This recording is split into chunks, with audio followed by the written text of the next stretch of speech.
I have a vegetable patch. Now in my vegetable patch, I grow herbs, I grow salad. Now the thing is that it's on ground level, and that makes me not motivated enough to go and actually work in my vegetable patch. I also had a vertical garden where you could actually grow a lot of things, but I didn't find it very practical because basically the area around on these levels were quite small. So even as you grew like a rocket salad, it sort of tipped over onto the next level.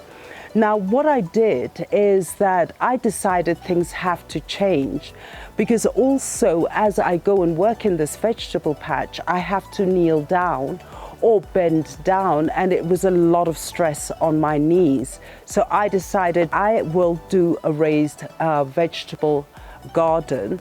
In that way, I'm actually working in a comfortable position. So welcome back to my channel. My name is Alice and I'm the Red Soil Gardener. Let's have a look at my vegetable patch and see how it's progressed from a vegetable patch to a raised bed vegetable garden.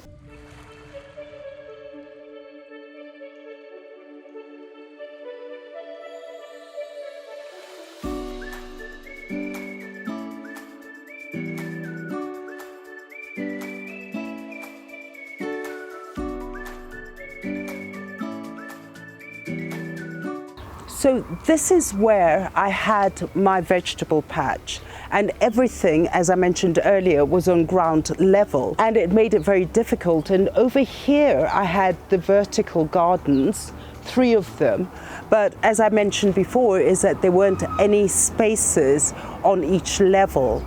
So what we did is I decided I am going to get rid of this. I need to have an organized, tidy garden that I could actually bend and have the joy of actually working in the garden. And that's how the story started. We did it in one day. So what we did first is that we went out and we got the bricks. And then what I did is that to put it together, I did get some help.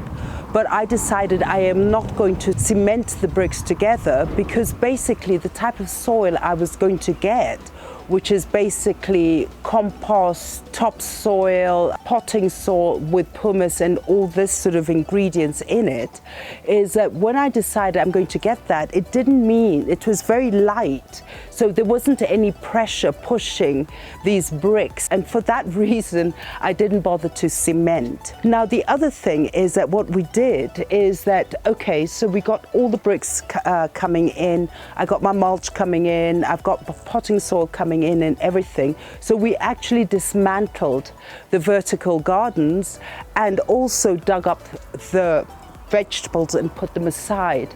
And this is when I discovered that my turmeric that I'd actually planted maybe 3 years ago was actually having tubers, which fantastic, divided it amongst friends, and everyone was having beautiful turmeric tea in the morning out of those tubers.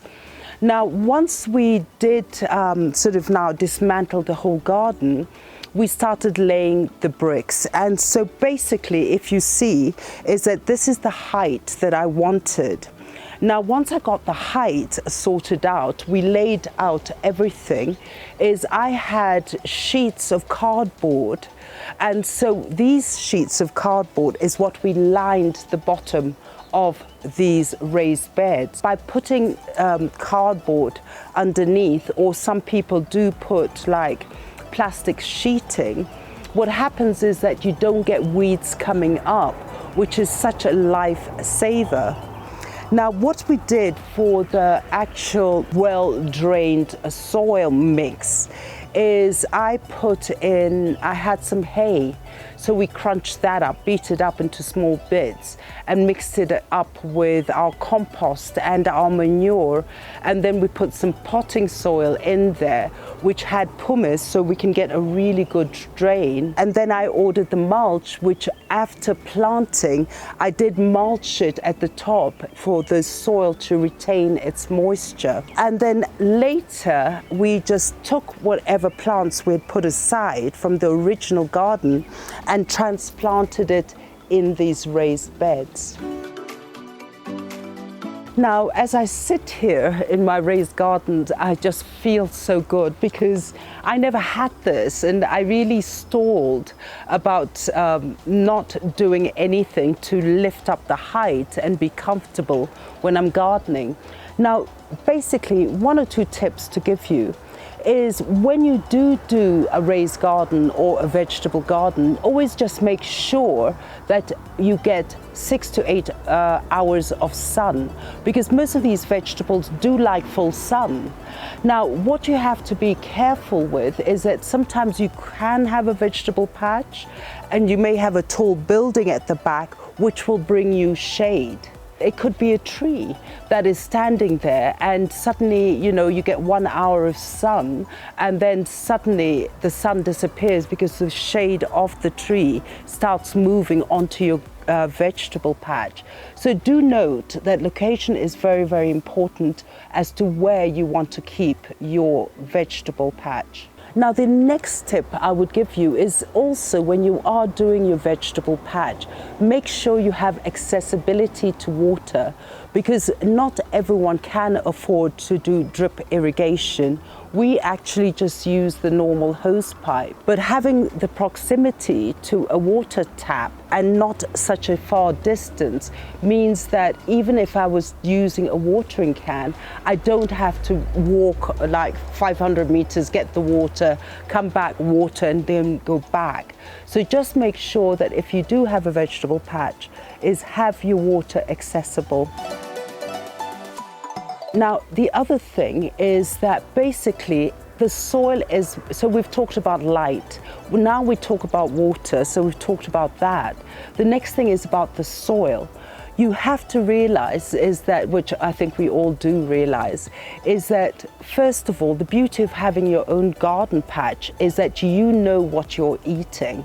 So you have to keep it very organic. Don't go and start using pesticides that have a lot of chemical in it.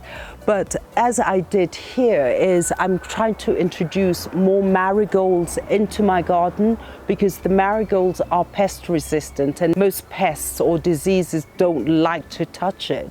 But use more organic things in your garden, because you know what you've grown and you know what the soil type, and you know that from the vegetable patch straight into your home is that everything is organic, everything is healthy. And again, as I go back to soil, is just make sure you have a well-drained soil that is aerated. And also the thing is that you put all the good nutrients in, as in compost or manure. In that way, the better the nutrient is, the better the growth of your vegetables. Now, the other thing what we did is once we made all this beautiful soil mixed with all those lovely organic things, is I left a space at the top where I could actually now close it with mulch, because once you put your mulch on top of your vegetable patch, once you've completed, this is what holds the moisture in these raised beds. One of the problems with raised beds is they do dry out quickly. So a mulch sort of on the surface actually works really well in water retention. So another tip is when you do have your raised beds, just grow what your family needs to eat, because sometimes what happens, we get excited, we start planting so many other vegetables which will take space, but then you may find that your children don't want to eat zucchini and you've actually taken a bigger space. So my advice to you is just grow what you need.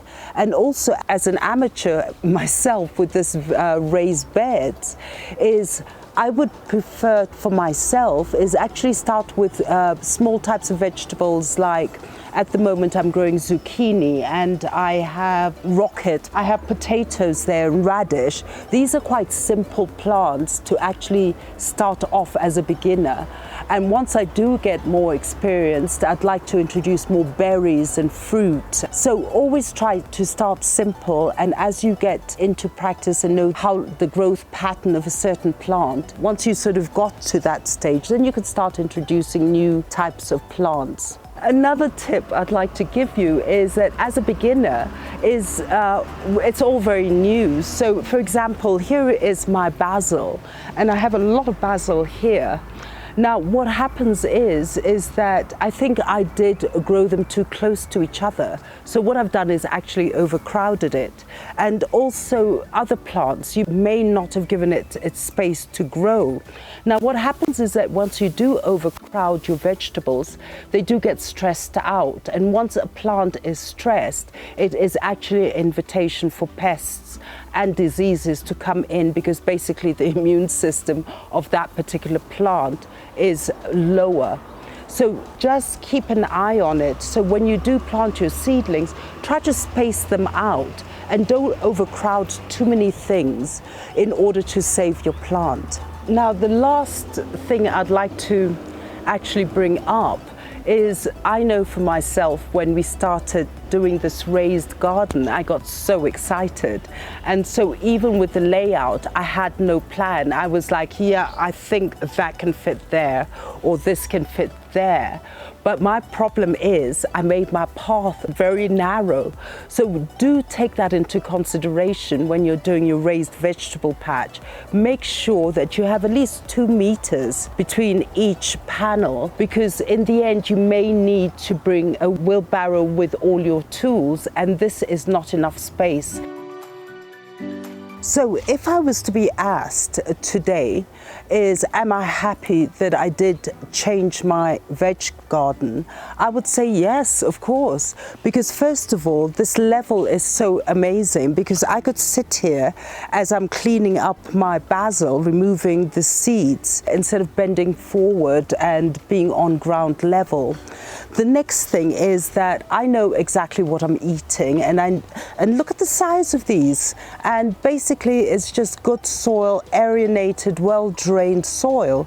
And I have planted some carrots, but then the beauty about these raised beds is that you have so much depth.